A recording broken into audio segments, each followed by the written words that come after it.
everyone. This is Jim Hughes with AFIO Now. We are a program of recorded interviews with members of the U.S. intelligence community. Today, I have an old friend and former colleague, and we served together in CIA a number of years ago. His name is Mel Gamble. Mel was a chief of station, deputy chief of station in a number of places in both Africa and Latin America. Served as the deputy chief of the European division and the chief of our Africa division. He is now the president of a company called Gamble Advisory Group, and he is the security advisor on a couple of Wall Street firms. Mel, welcome to AFIO Now. Thank you, Jim. And it's good to see you again. It's been some time since we've talked to each other, but I'm glad to see that you're the president of AFIO, and I look forward to answering any questions that you may have. Mel, I understand from our off-camera conversation that you served on the State Department's accountability board on the Havana Syndrome. As you know, this has been much in the news over the last few months, and I know members would be very interested in having you talk about your experiences and your views of that situation. Well, let me first be clear that I cannot talk about the results or the findings from the Accountability Board investigation. But what I can do is provide my views on the Havana Syndrome, the effects that it's had on some officers, and my suspicions about who may or may not be behind the attacks, as well as the potential for future threats. I can start off on that, and we can go from there. Yeah, please go ahead. Okay. First of all, I'd like to commend the DCIA Burns and the IC for continuing to investigate the potential causes of these incidents, as well as their support, both medical and psychological, to the officers who've been affected by these incidents. If I were a new young officer joining the IC, and especially the agency, I would probably be wary of these incidents and prone to believing that they were actually coincidental, psychological, environmental, etc. But I've been around a long time. Now, I don't want to put you in my book, but it's been 30 or 40 years since we've been doing this.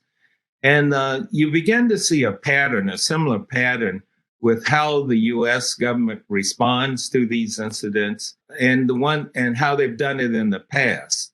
And this is what raises some concern to me about how we are handling this. But as I said, at least the DCIA and the IC are looking into this much more diligently than they have in the past. Historically, if I may continue, if you go back to the 60s, which was a little earlier than us, Jim, but with the microwave attacks in Moscow, during this time, the Soviets were suspected of conducting these microwave attacks against the embassy in Moscow. The Soviets denied it, but we continued to complain about it. It was only after we started to see the deaths, people dying from Parkinson's disease, as well as a number of officers either developing or dying from cancer, that we really took it seriously and then tried to help those people that were involved. That's one factor.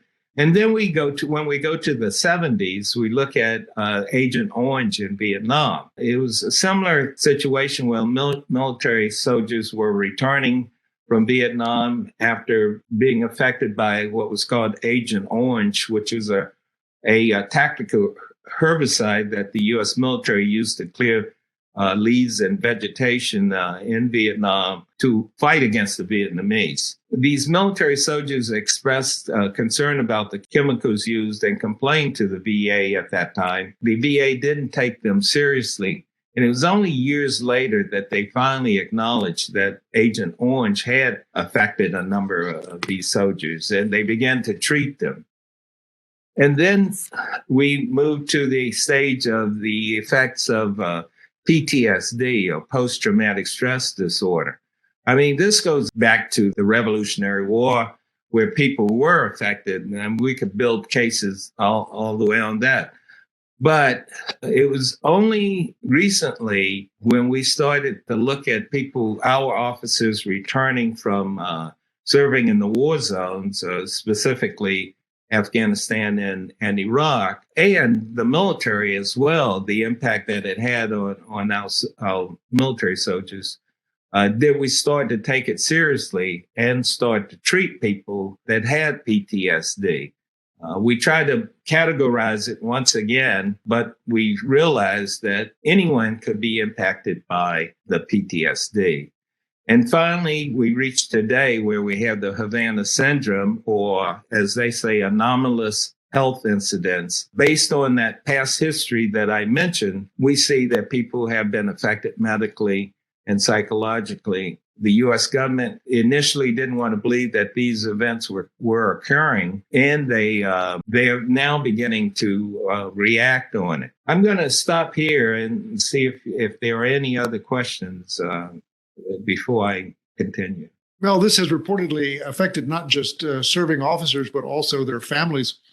What kind of impact has this had on morale within the ranks? It has had a tremendous impact on morale. It's a threat that people cannot pin down. You don't know when it's going to happen or where it's going to happen. And the threat is much larger than we want to acknowledge, or we seem to not want to acknowledge. But let me give you an example of when if a person, there could be a reception in a room, and if the frequency I may not hear anything, I may not feel anything, but a person next to me, one may hear something, another person may feel something, a third person may become dizzy, and a fourth person may feel convulsions.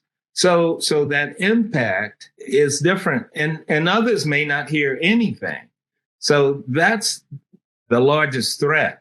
So with most people, the morale, it's affecting their morale. They want to be believed, first of all, and then they want to be treated. We had problems initially with this because people did not, I don't want to beat up on state, but some agencies, they're not set up to treat people as quickly as the CIA is. That's the great thing about the CIA, and everyone else knows it.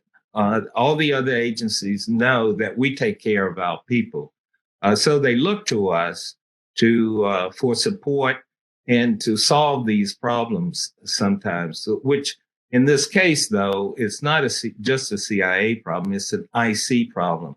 So it's up to the IC to really take the lead from my perspective. I know the CIA has taken the lead in part of this.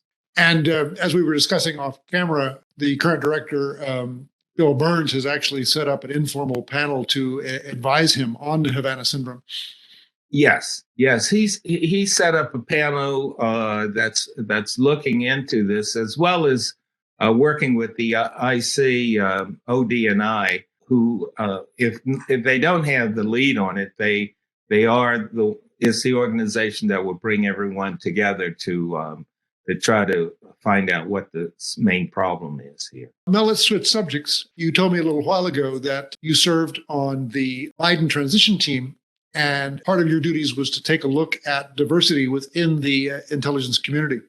What can you tell our audience about that? Well, the Biden administration did take seriously looking at diversity and trying to bring together as many people, trying to bring together as diverse a group of people and women into his organization. When we looked at it, there were a lot of issues across the IC. Some intelligence organizations were doing a very good job trying to have as much a diverse group as possible, while other organizations did almost nothing on diversity and women.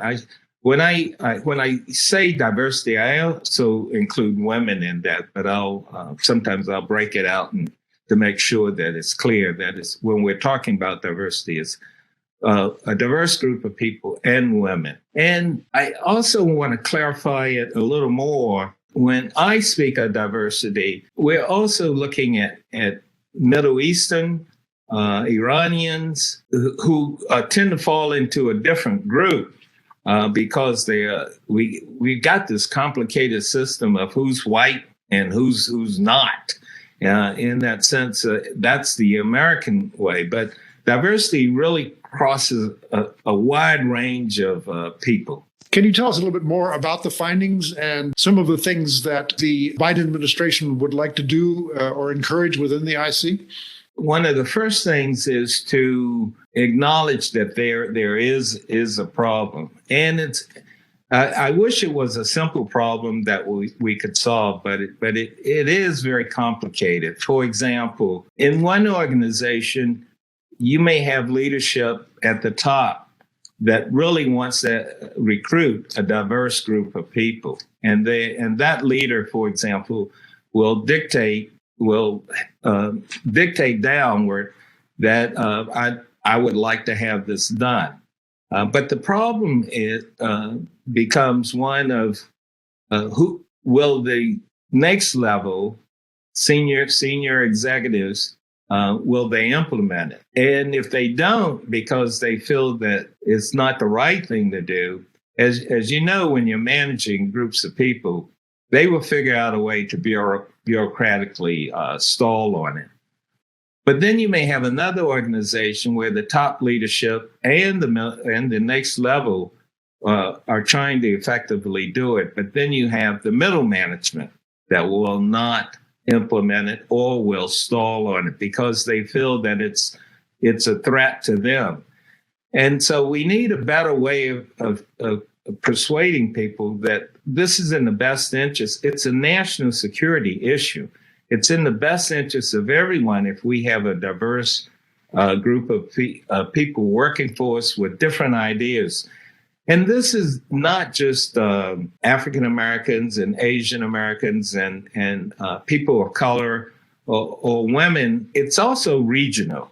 It's regional in the terms of having people from Mississippi to Oregon that will join our organizations because they too, they represent our country. From different aspects, Midwesterners to Southerners to Northerners. As you know, with the agency, for example, it started off as an organization that was the East Coast Ivy League group. To my surprise, I didn't know until I read, maybe it was the Covey book or something, where Catholics were not acceptable as well as Jews. But we obviously come a long ways from that, but we still need to be aware of just a more diverse group of people and regional recruitment of people. So that one, they understand, they receive different perspectives on things, as well as being able to communicate with each other better. Mel, you and I grew up in the CIA during the 70s, 80s, 90s, and early 2000s. How did we do during those years? We had our ups and downs. We in the 90s, I'd say, was the high point of minorities, meaning more so African Americans and Hispanics. After the 90s, as you saw. Women, at say the 2000s, we started to recruit more women into the organization. When I served, this probably wasn't noted, but my last year, Jose Rodriguez asked me he was the DDO, asked me to serve as the head of the recruitment center for the DO, and with a specific directive to recruit more minorities and women to bring into the organization. The first thing that I realized was that the group that we had in the recruitment center were people that had settled. So we didn't have necessarily our best and our brightest, as I've learned from other organizations, going out recruiting our best and our brightest. It was a job just for some people we had some good officers, and then we had some that, as I said, had settled there. But that wasn't as much of a problem as how we saw people. We wanted to recruit everyone from the Ivy League schools, obviously with 3.0s. So the Hispanic kid that comes to this country and learns English and goes to college, works hard, works 2 jobs to get his degree, and then he might have a 2.9. But I'll take that person with the 2.9 that's aggressive and has that desire to do well, compared to the 3.5 person, no life experiences or anything.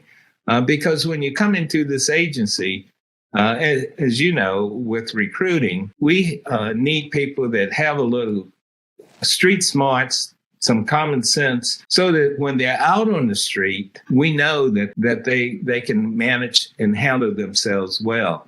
I won't name the officer, but when I was the head of the recruitment center, I received a phone call from an officer who said, "If you send me 2 more lawyers from Harvard down here, I'm going to shoot myself and you, because I don't want people that haven't been out in the street and they're whining about going into the woods and stuff and using a compass." But it's hard to tell what type of people you have when you first get them in. But during the interviews, we made sure that we got a better sense of their ability to move around on the street, as well as work well with other people. I'm with you, Mel. I put a high degree of value on life experience and street smarts. What I found was, even though we never had as many minorities as we probably needed, quite often the minorities were very, very good at the street smarts,